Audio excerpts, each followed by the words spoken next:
Poets and writers use imagery in their poetry and writings in their works.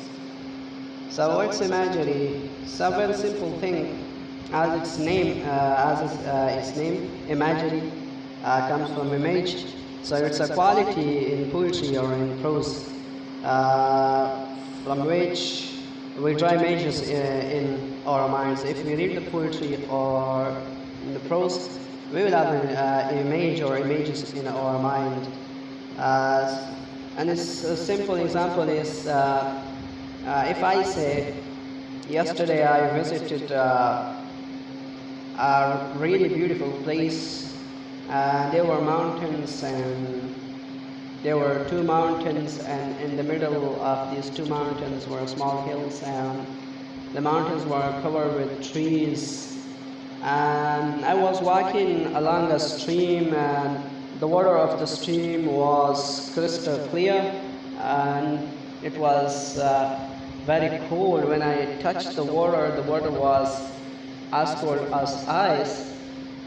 And beside the stream, there were beautiful plants, and there were also flower plants. And those flowers were of different colors. They were yellow, green, white, and red.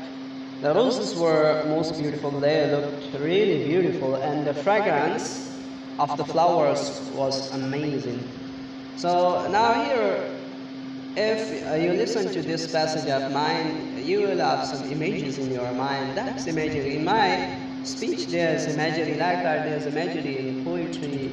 Like that, there's imagery in prose. So if a writer or poet use a language or a diction, and that diction, that language make images in our minds, pictures in our minds, then that's imagery.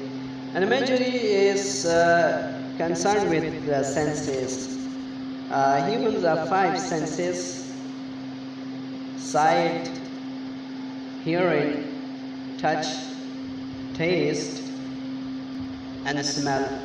And imagery is concerned with these 5 senses. So if imagery is concerned with imagery of sight, then we call that imagery visual imagery. If it's concerned with imagery of sound, then it's called oral imagery. Its example is the hiss of skis.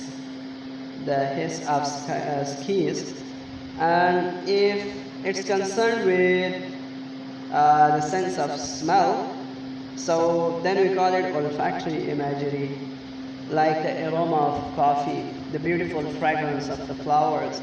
If imagery is concerned with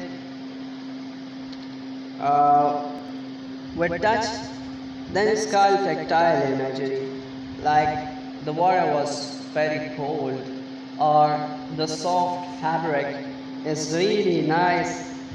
If imagery is concerned with taste, then it's called gustatory imagery, like the sweet and juicy oranges, or the bitter chili, etc., etc.